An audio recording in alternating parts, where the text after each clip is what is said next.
want Republicans dead. Where I could stand in the middle of Fifth Avenue and shoot somebody and I wouldn't lose any voters, okay? The women with the least likelihood of getting pregnant are the ones most worried about having abortions. On January 6th of 2021, you had tens of thousands of people peacefully protesting. So, it's not a right-wing conspiracy theory. It's not QAnon. It's real.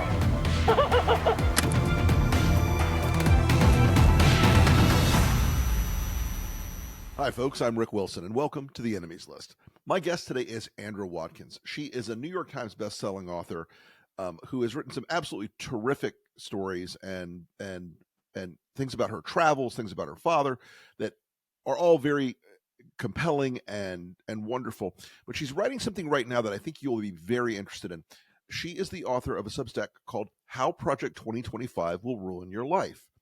And I found this idea so interesting because, Andra, you for the first time, I think you took it out of sort of the policy context. A lot of people look at Project 2025 and the ambitions of the next generation of Trump apparatchiks have, and you've made it a lot more personal for people.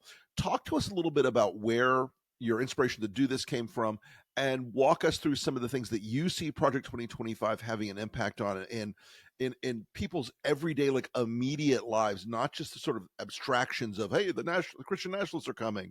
Walk us through where you see it impacting people on a day-to-day basis. Well, I grew up in Christian nationalism. I went to a church and school that was one of the founding members of Jerry Falwell Sr.'s Moral Majority. So I was indoctrinated in that world. The old brew. Yeah, and was a very big Republican for a long time in my life as a result of that, because we were taught we had to be. Sure. And so I have drifted away from that, obviously, as have you, because of the direction the Republican Party's taken. But when I picked up Project 2025 and started reading it, I read the first few pages and I was appalled by comparing how the media was talking about it to what I was reading. Because right. I was finding hidden Bible verses everywhere and concepts that I was indoctrinated in Christian nationalism that were used in this language. And so I took several months to read this Christo-fascist manifesto, is what I call Project 2025, and marked it up to try to explain to people what they mean when they say things and how it will impact their lives. I can use pornography as an example, because on page 13, they talk about how all pornography should be outlawed and everyone who produces it and consumes it should be imprisoned, and any person who teaches it or offers it in their library should be labeled a registered sex offender. And when you and I talk about pornography, that means Pornhub, that means, movies and books that are very graphic sexually. But when they talk about pornography, they mean so much more than that. And that's where a lot of the book bans and things are coming from, because everything is pornography to them. If Mike Johnson thinks about sex when he looks at it, it's pornography. And his son's phone gets an alert.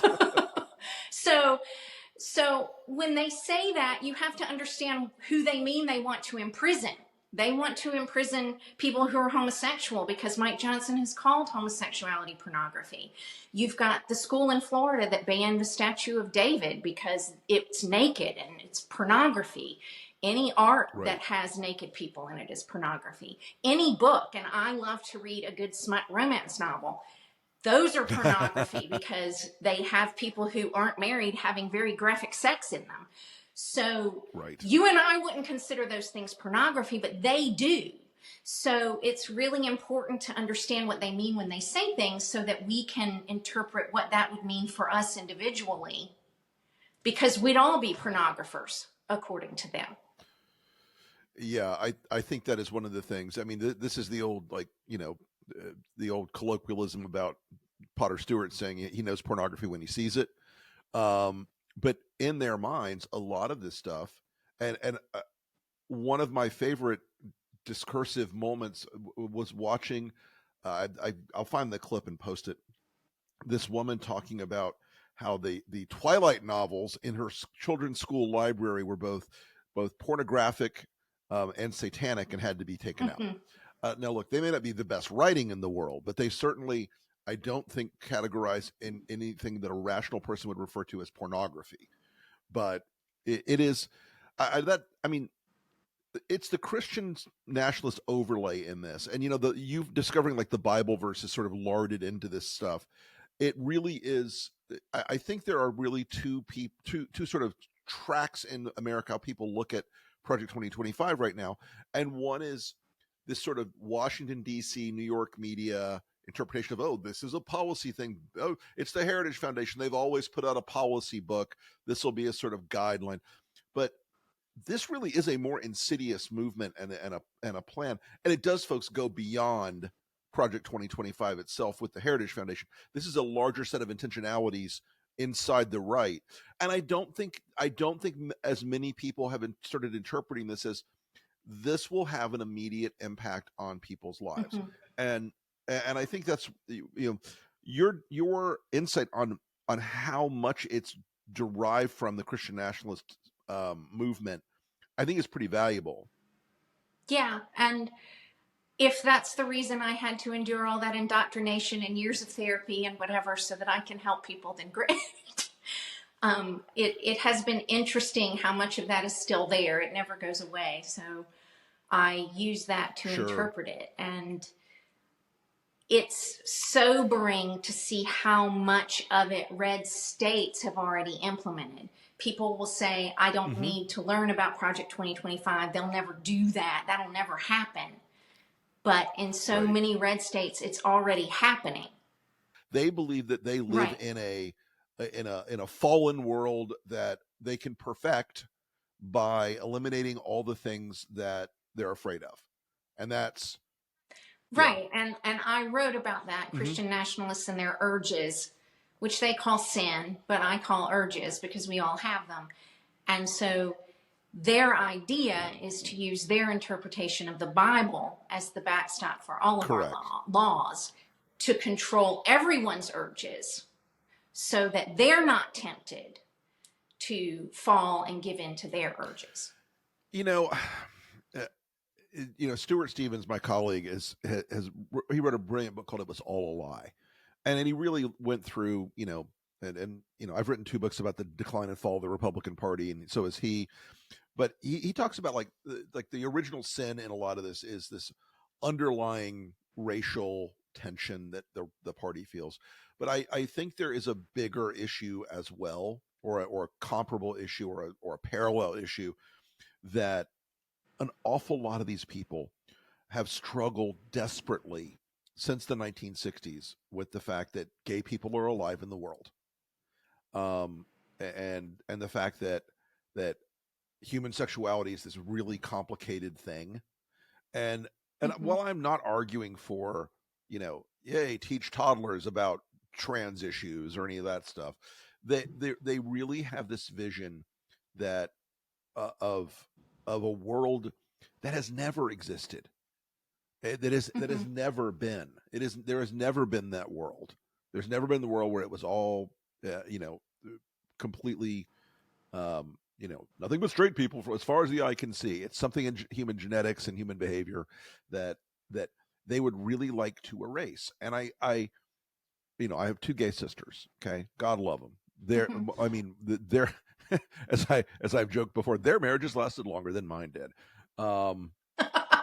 But they've been together a long time, and they're in committed marriages. They and their partners love one another. Okay, and God bless them.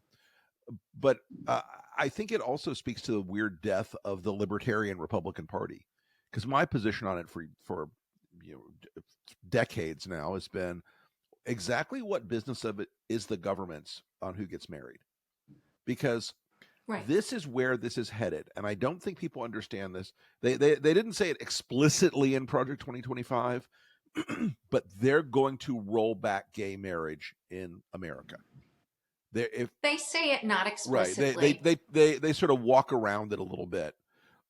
Right, but they repeatedly define marriage as one man married to one unrelated woman. They use that phrase repeatedly, and that's the only type of marriage that they recognize. Well, there's a couple first So, cousins out there among the trace deep that south. back to Adam and Eve. Right.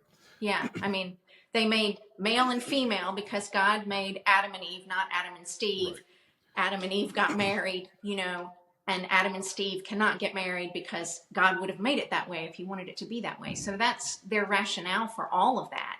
They repeatedly hammer in Project 2025 how sex is binary, and that's all it is. It is, as I've said before, I said this in a speech recently. I'm like, I honestly, as long as you are not involved with a minor or someone who is not capable of consent, I don't care. Go Right. Have fun. Dress like a goddamn cat. I don't care. People do what people do. Who knows the secrets of the human heart? But it is interesting how much that this formerly libertarian party now wants to use the power of the state in every aspect of education, of government policy, of law enforcement, of all these areas where I think there are a meaningful number of Republicans still. It's not the majority, but a meaningful number of conservatives still, not the majority anymore, who do not believe that government needs to be that far up in their bedroom. Well, I have some of those people reading my Substack.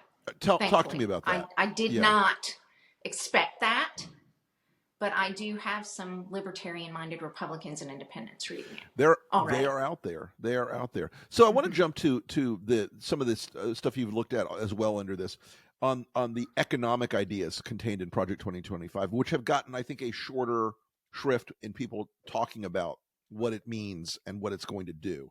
Talk to us a little bit about where you see the economic impact in people's lives of 2025. Well, it's dumbfounding to me how people would see the Republican Party as being the party of the economy after reading this document, because I did a stint on the economy last week or the week before last. I'm a CPA. I don't practice anymore. Right. But I just took people through several of the tax proposals that they make and demonstrated how they would have less money. Right. If, for example, Congress votes to make all of employer benefits that your employer pays for you not be non-taxable, which right now an employer can deduct them and you don't pay tax on that money. But if they had to pay you that money and then you had to pay tax on it, your income would decrease significantly. And I showed that in an example. Okay. And they don't talk about things that way. With the 2017 tax changes, they kept throwing out that you're going to get this extra money. You mean the ones that were sunset and ended? My husband and I have paid more tax every year since 2018, because they did away with so many deductions and changed things so profoundly. But they distract you with this little give me at the beginning, and people don't do the math. Right. Yeah. I think there is a big part of that people they interpreted the 2017 tax cut as something that it was not. And I wrote about this in my first book. I had a conversation with one of the handful of people who were literally the guys in Mitch McConnell's outer office from the lobbying community writing the tax bill. And this is 2017. And I still had hopes that somehow, some way, conservative policy could be, free market policies could somehow be snuck past Trump, or that there would be something. And I asked the guy, I'm like, hey, buddy, tell me there's some like uplift for middle-class taxpayers here. Just tell me there's anything in here. He goes, no, we're fucking them. He goes, I don't work for middle-class taxpayers. I work for the private equity industry. That's who we're protecting here. And those cuts are permanent. And the temporary tax cuts for American voters that were trivial, by the way, $650 a year or whatever it was for the average taxpayer. This entire, and as an ex-Republican, the indoctrination you had to overcome was on the Christian nationalist side. The indoctrination I had to overcome was on the idea that the Republican Party was a free market party. and that it believed in Right. entrepreneurship, and it believed in economic uplift for middle class people. Or I believed that for a long time yeah, too. it really was something that this sort of crony capitalism was much more definitional in the execution than in rhetoric. And it's a big irony all the time. It's like, the idiots who actually believed this were the cynical consultant class, because I actually believed it. I actually believed it. And I think that this is one more thing where the folks at Heritage and the folks that are crafting this stuff, they do not care. They do not care how badly screwed average taxpayers get. They care that the donor folks who are the people that are at the Heritage Roundtable giving them $150,000 or $250,000 or $1 million to operate every year. They care that those people are taken care of. That Donald Trump cares about the people who were in that room in Mar-a-Lago giving him $25 million the other night. That's what he cares about. And by the way, folks, just as a quick aside, he did not raise $50 million. It was a lie. Watch what happens when the filings come out. It was a lie. I promise you, they double counted that money. I know all the tricks. Anyway, but so going back to 2025 and going back to how these people are going to enforce all these things they want to do. A big part of it, and implement and enforce it. A big part of it is that they want to. And look, folks, before I say this, I want you to understand. I have been in the federal government. I have served in a position in the federal government. I understand how completely bureaucratic, inefficient, dilatory, directionless, cluttered, sclerotic the federal government is. There are plenty of ways I would personally reform a lot of things that it does. But what they want to do under Schedule F in Project 2025 is to burn down anybody in the federal government who isn't an avowed adherent to Trump and this plan. Talk to us a little bit about where you see that headed. I mean, I know Biden did a little bit this week to sort of try to protect the. Well, but if the rule of law doesn't matter, then so what? Right. If they don't care what the Constitution says, then so what? It doesn't really matter what Biden did this week. It's great, but it's not going to matter to people who don't care. Correct. So, they complain about the deep state all the time, but they want to create a deep state and install people who are totally loyal to them and to the conservative cause as they're envisioning it. So any career civil servant who does not go along with that, or who they think won't go along with that, will be fired. And they want to get rid of whole branches of the government because of this. I mean, I shouted out to my husband, and you live in Florida, so you'll have the same reaction I did. I live in South Carolina. They want to get rid of the National Oceanic and Atmospheric Administration and the National Hurricane Center all over Sharpiegate. But they just want to totally get rid of it. Right. And I'm just going to, and again, I'm sorry to take so many discursive moments today, folks. I'm going to tell you something, America. I am a pilot. Aside from politics and writing and my family, I love flying more than almost anything else. I do not for a moment believe that getting rid of the National Oceanic Administration, which provides aviation and maritime information, I do not for a moment believe that paying some vendor who's a friend of Trump's to do this is going to do a better job or protect Americans. And it is about Sharpiegate. Exactly. It is about wanting to punish the people that said that Trump was a madman for using the Sharpie on the map, pretending the hurricane wasn't going somewhere that it was. But but that idea that you're going to get rid of the Department of Education, get rid of the Department of Commerce, get rid of the of NOAA, get rid of any number of things. There is a libertarian wet dream there that a lot of people, sort of in a drawing room kind of or college freshman dorm room kind of way look at. But I don't think they've weighed any of the implications of this.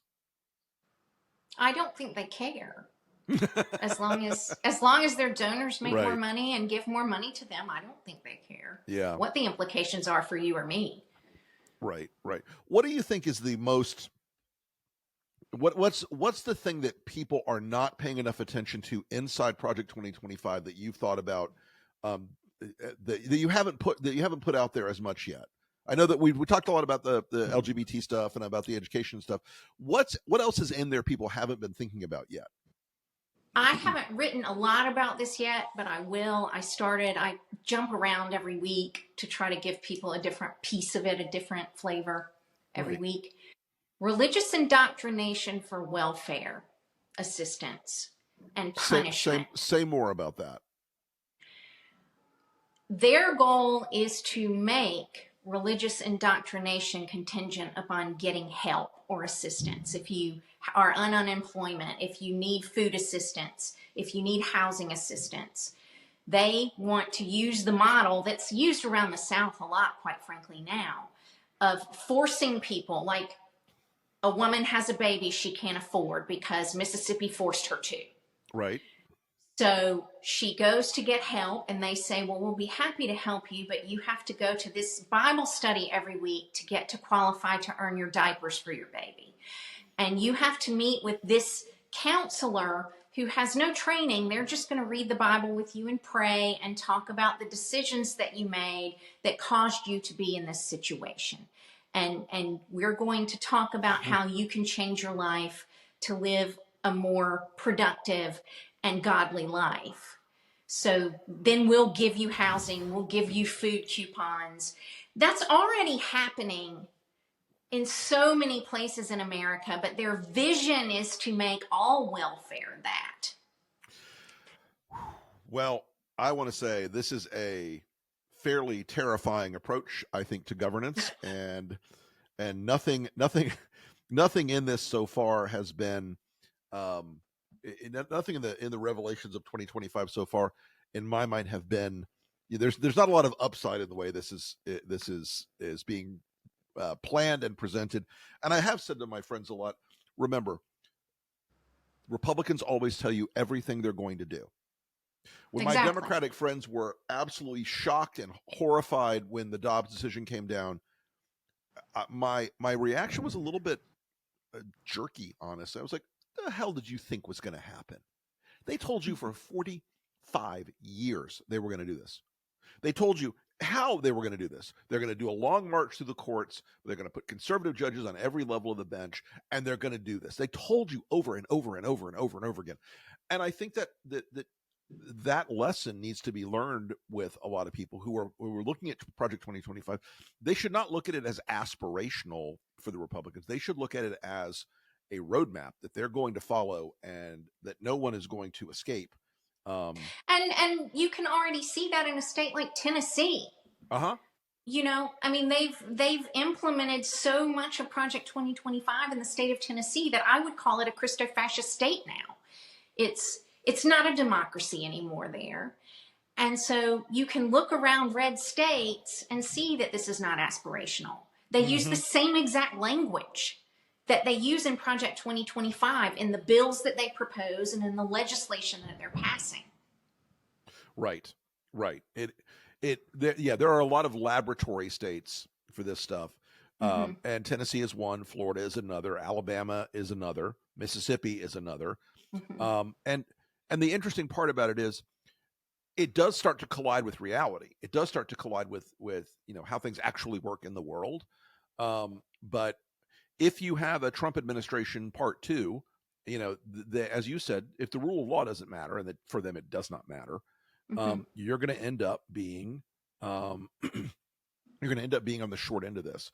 So, well, Andra Watkins, your Substack, How Project 2025 Will Ruin Your Life, is terrific.